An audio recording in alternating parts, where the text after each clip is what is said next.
Ladies and gentlemen, welcome back to Driven Wyld. Today we are talking about Kamala Harris tax plans. I normally don't get involved in any sort of political subjects, especially on the internet, nor is this any kind of political channel, no matter how many commenters like to bring that up. However, with a lot of topics that come up recently, it would be irresponsible not to talk about how this would affect us if she gets elected and if she follows through on these policies. So in this video, we are talking about some of the tax plans that Kamala Harris has stated that can affect us, what she is saying versus how it actually is, and everything in between. But before we do that, let's go over a few disclaimers. The content of this video does not contain is never intended to be legal, business, financial, tax, or health advice of any kind. This video is for entertainment purposes only. It is advised that you conduct your own research and consult qualified professionals before applying anything you find online. I also want to be as 100% clear as possible. This is not a political channel. I'm not claiming to be for or against this candidate. I am simply relaying the facts and adding my perspective that would affect us as gig workers and people who are looking to be in business for themselves based on the topics she has brought up. Also, thank you to GigTax for verifying this information and making this video possible. No taxes on tips. So shortly after Trump made his speech about removing taxes on tips, Kamala followed soon after, claiming the same thing, making this kind of a moot point, but also trying to hide the other side of her plan on tips. But I will go into that in a hot second. Now, for us gig workers in the food delivery industry, that would be phenomenal, and service workers would be able to keep more money in their pockets as we move into a digital and less cash on hand economy. Some economists claim that this is a bad call for a couple of reasons. People might tip less if they assume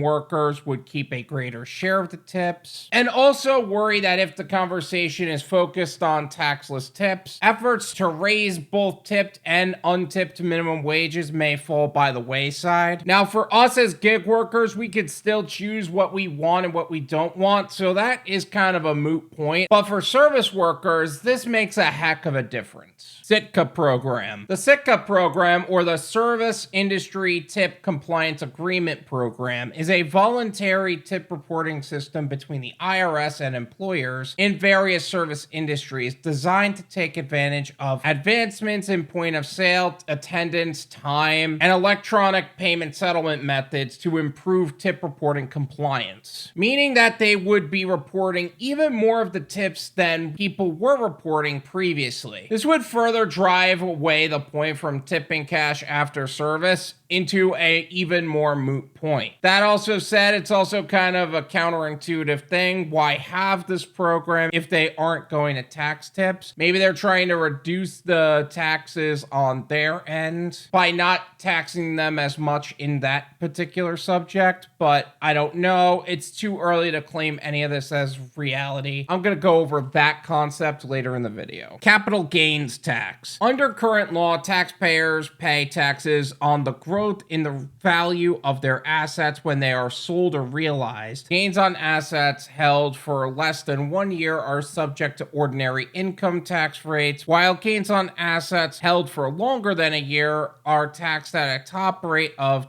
23.8%. Additionally, inherited assets receive a step up in tax basis, eliminating tax owed on capital gains. Under the new proposal, taxpayers with net wealth above 100 million would require to pay an effective tax rate of 25% on an expanded measure of income that includes their unrealized capital gains. Taxpayers would calculate their effective tax rate for the minimum tax, and if it fell below 25%, would owe additional taxes to bring their effective rate to 25%. Any additional taxes owed because of the minimum tax would be payable over 9 years initially and over 5 years going forward. Now, some of you heard this whole 100 million point and think this would only affect us, and that may be the most naive thought you could possibly have. We can go into the math all we want, and you want to know what? That's going to change nothing. You want to know why I don't break down the numbers on here? Because numbers don't actually change as much as you think. Economists see this as the opposite of a sound tax policy, but in the eyes of people who just want to see the rich taxed more, that means nothing. Let me ask you this. Based on history of the last 4 years, when the cost of any company goes up, does it come out of their pocket, or do prices increase on everything and it come out of your pocket? Corporate income tax. She's also recommending that the corporate income tax to be raised to 28% and previously as high as 35%. This kind of tax has a significant effect on jobs and the overall size of the economy. On the most extreme end, raising the corporate tax rate to 35% would shrink the US economy by nearly 1.4% and employment by 289,000 jobs.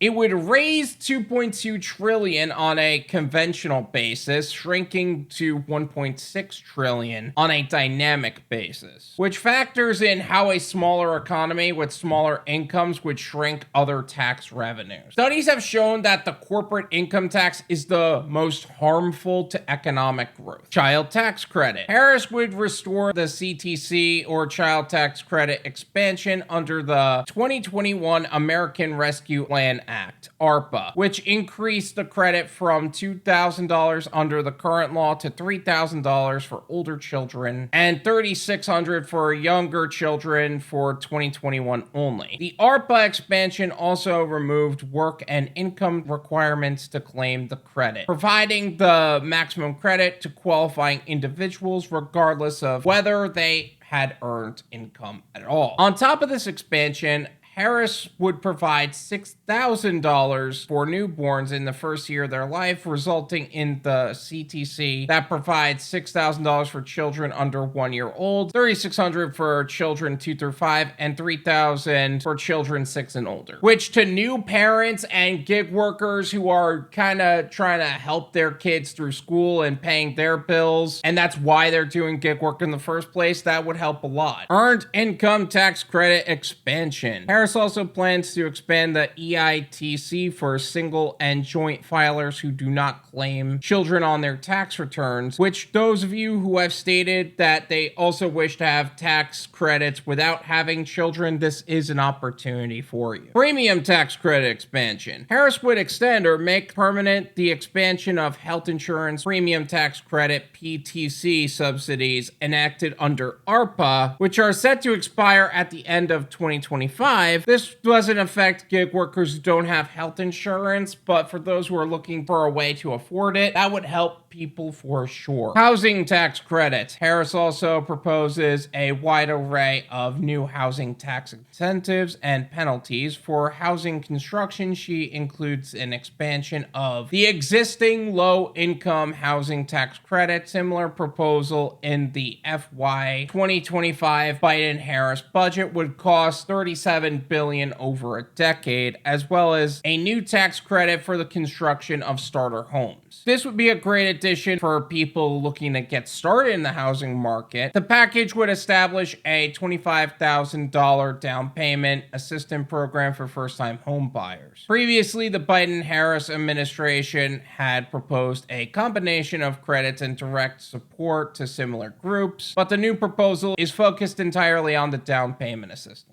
The Harris campaign proposal would provide an average of $25,000 for all eligible first-time home buyers, with additional support for first-generation home buyers. Depending on how the subsidy is structured and limited, the fiscal cost would be about $100 billion over 4 years, based on the plan's aim for reaching 4 million first-time home buyers. Reduce rental construction investments. While Harris is helping first-time home buyers with their home ownership, they're also reducing the benefits granted to institutional investors and large property investors. The Harris package would further penalize renting housing construction by peeling back depreciation and interest deductions for certain large property investors, reducing investment incentives. These penalties would be in addition to a Biden-Harris Harris administration proposal aimed at capping rent increases by disallowing certain deductions for depreciation. There is current criticism for multifamily housing not having the tax treatment it deserves, and multifamily housing has yet to reach that peak like it did in 1986, as the Tax Reform Act of 1986 reduced the deductibility of investment, and Harris's package would do the opposite effect then in supporting it. Is that a bad thing? Should single-family housing just be more affordable for Americans? I'm gonna leave that to your discretion. The truth about campaigns like this. Here's the reality. While campaigns sound really good to some people, it is very possible that most of these claims are just lip service. Kamala Harris has been in office. She can do this if she wants to. She just hasn't. That said, she also hasn't really worked out the details or really revealed those details, and some people didn't like Trump's run as president either. I find it interesting that this year we have experienced both candidates in office and can compare actions rather than just the empty words of campaign speeches. In fact, some people are voting for people regardless of the campaign's potential harm to the country. Mark Cuban is a on-call billionaire and warns that taxing unrealized gains would kill the economy, and insists that Harris will not follow through with it and is going to vote for her anyway. Our country's billionaires don't even believe the campaigns and are voting for her as well. It is fishy to say the least. That also said, Joseph Mayo, founder of GigTax, has also stated that only a portion, if any, are actually going to happen. And honestly, at this point, I just can't take any of it seriously. The truth about videos like this. I made this video with the full understanding that I have absolutely no influence to change anybody's minds, and it is very possible that everything may change, nothing may change, or otherwise. This isn't meant to sway anybody's opinion as a voter. This is not a political channel. It is just meant to lay out the facts as effectively as possible from a gig economy perspective, from a tax perspective, from just gathering some information from economists, etc. That said, if these things change or come into event, and even if they never do, whenever you're dealing with the complexities of the tax code, it is best that you consult with the tax professional to make sure that you're doing it right.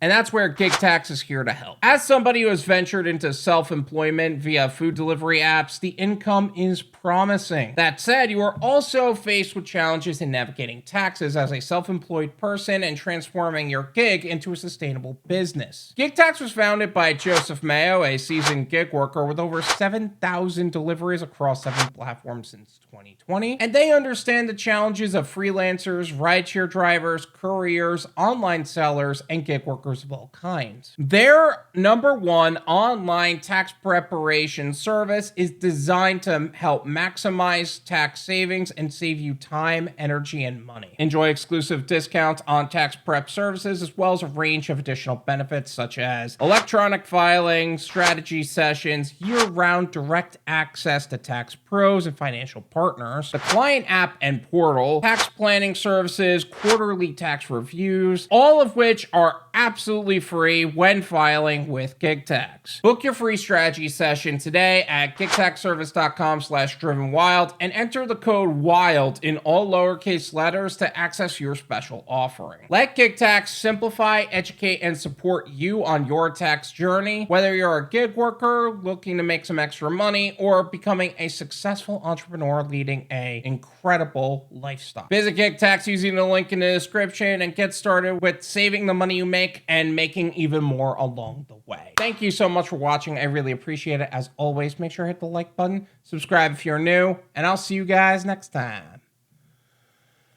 Peace.